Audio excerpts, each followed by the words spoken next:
2015年12月13日 UFC 194期，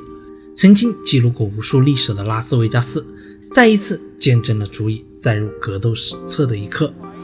从比赛铃声响起，臭名昭著的爱尔兰人抓住对手身体前冲的瞬间，一记左手勾拳快速准确地命中了对手的下巴，随即对手在迎面而来的撞击中短暂地失去了知觉。此时时间仅仅只过去了13秒，一个新的 UFC 羽量级冠军就这样在观众的一片诧异中突然诞生。而那个倒下的对手何塞·阿尔多对于这种突如其来的结局显然很难以接受，赛后也是难以止住泪水，背对着镜头在更衣室落泪的一幕也让粉丝心酸。在此之前，他曾经如同一位高高在上的国王，开创加冕，成为了 UFC 史上首位羽量级冠军，生涯18场连续不败，近乎完美的统治维护了这个级别长达10年之久。然而短短的13秒，随着一个爱尔兰混小子骂骂咧咧的闯入，10年功勋毁于一瞬。所以本期视频想带大家聊聊何塞·阿尔多，一位老国王的荣辱兴衰与寂寞精彩。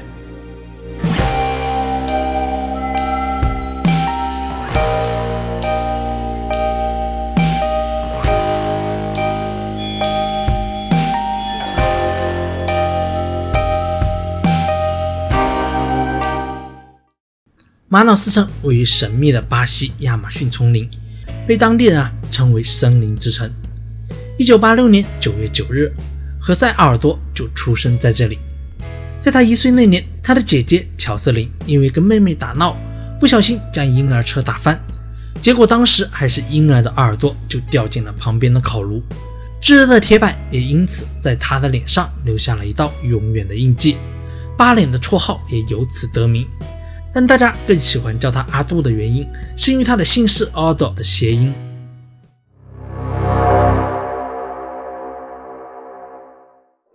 阿尔多的童年生活在一个充满毒品和暴力的巴西贫民窟，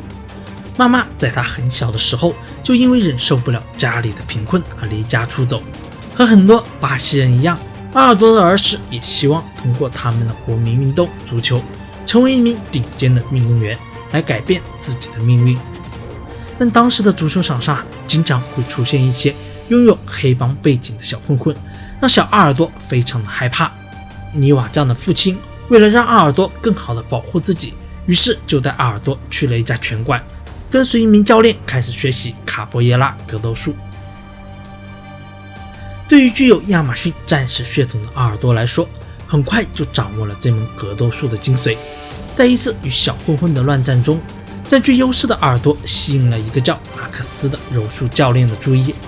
于是马克斯就邀请阿尔多前往自己的拳馆试听一节柔术课。也就是这堂柔术课让阿尔多果断放弃了卡波耶拉。其实关于阿尔多改学柔术还有另外一种原因，是因为学习柔术的垫子更加的柔软，更适合晚上用来当床睡觉。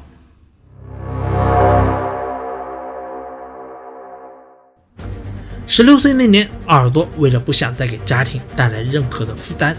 不顾父亲的反对，跟朋友凑够了飞往里约热内卢的机票，开始了自己的漂泊。而那个塞满衣服的小书包就成了他唯一的财产。在里约，阿尔多通过做临时工攒下的钱，终于是进了当时巴西最好的综合格斗学院诺瓦尼奥进行训练。但交完学费的那一刻，阿尔多发现自己身上的钱甚至都不够支付一顿晚餐。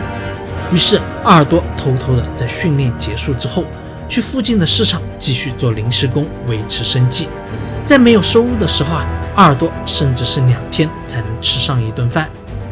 但阿尔多的努力和格斗天赋很快就被著名教练安德烈发现。在了解阿尔多的情况之后，安德烈就免除了他的学费，并且是允许他住在训练馆的杂物间。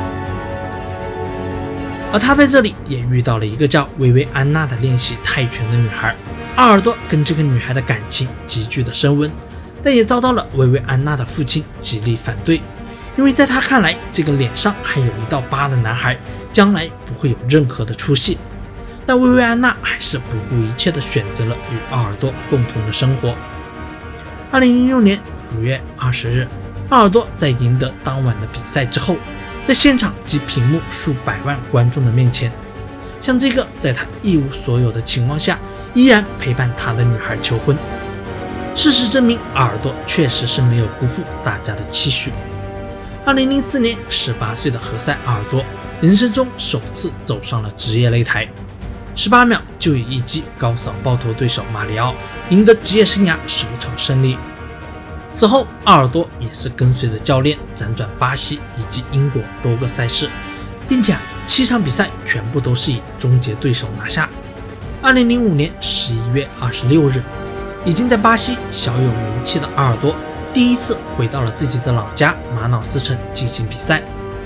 然而在对阵鲁西亚诺时，奥尔多迎来了职业生涯的首场失利。但对于很多拳迷来说，这场比赛的裁判随意暂停的骚操作是导致奥尔多最后被降服的间接原因之一。但也正是因为这场比赛之后，何塞·奥尔多在20岁的那年开启了自己长达10年的不败王朝。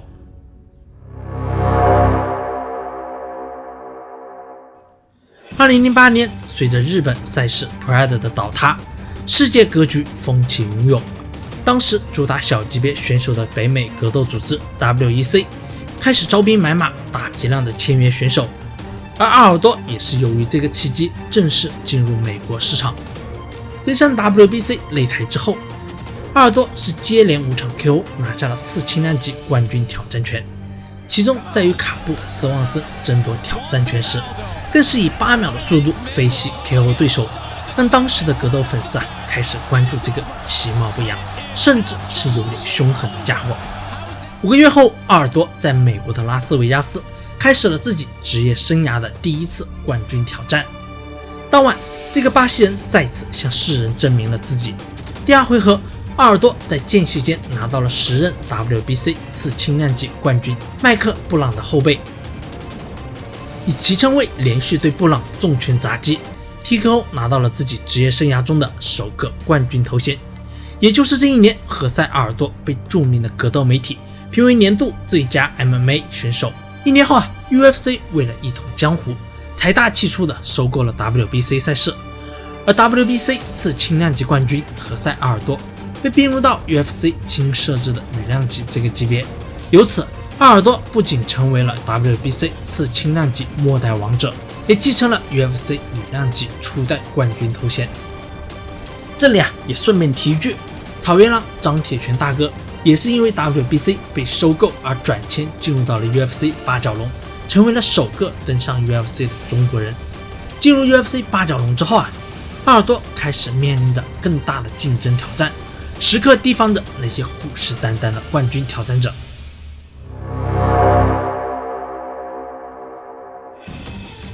2012年1月14日，何塞·奥尔多回到了自己的祖国巴西，上演着自己的冠军卫冕战。他的对手是11战全胜战绩的小钢炮查德·门德斯。要知道门德斯是当时顶尖战队阿尔法男团的主力，也是飞波的队友。显然门德斯这次是带着双重任务而来，但结果是门德斯失败了。在第1回合的最后1秒，奥尔多以一个堪称神来之笔的转身袭击 KO 了门德斯，卫冕了自己的冠军头衔。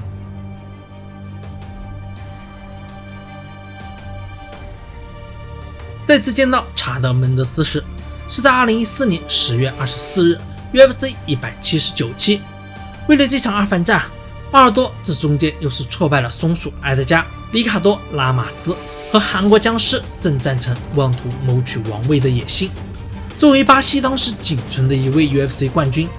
这场比赛依然安排在何塞·奥尔多的祖国。拥有无可比拟的人气，奥尔多一出现就燃爆了全场。在11000名现场观众的见证下，奥尔多与门德斯再次上演了载入史册的对决。尽管最终奥尔多是不负众望的第9次卫冕了自己的冠军头衔，但没有人能够想到的是，这场比赛竟然成为了何塞·奥尔多甚至是巴西格斗王朝最后的一道夕阳。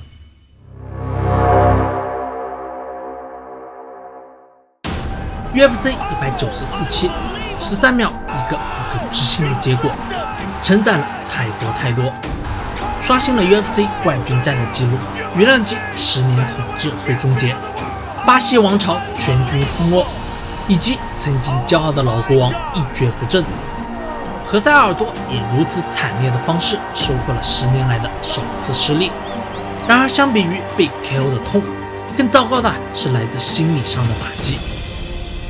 此后的3年，在 UFC 的7场比赛中，阿尔多就输掉了4场，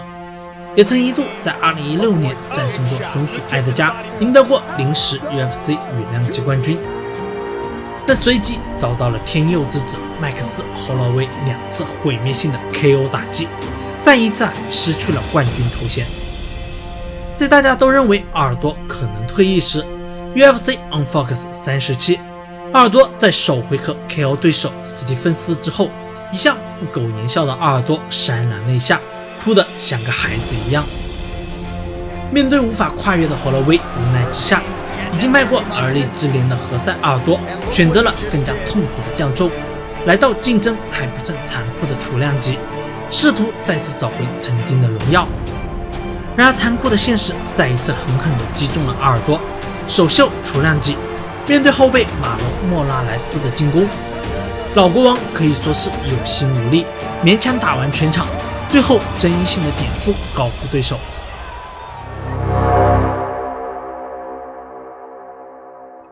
但如今随着3冠王亨利·塞胡多的不满离去，老天似乎再一次给了何塞阿尔多一次机会。在即将到来的 UFC 251期，阿尔多将与俄罗斯新星彼得岩争夺空缺的雏量级冠军头衔，可以说这也是何塞阿尔多职业生涯末期仅剩的机会。至于离开前能不能够功成身退，对于所有人包括阿尔多来说，都将是一个即将揭晓的谜题。猎犬终须山上丧，将军难免阵前亡。很难说何塞阿尔多至今为止到底有没有很坦然地接受那改变命运的13秒，但他也是在那场比赛之后卸下包袱的阿尔多终于开了一家属于自己的汉堡店。对于何塞阿尔多来说，没有任何一场失利能够抹灭他曾经的伟大。或许何塞阿尔多人岁年老，但我们换一种心态再来观赏这个男人，也算是一个时代王者迟暮的倔强风骨。好的，下一期节目想跟大家聊聊磨砂斗，一个被称为日本骄傲的男人。如果你也喜欢格斗，喜欢我的视频，别忘了关注我的频道，一个混迹在格斗圈的键盘侠。我们下支影片见，拜拜。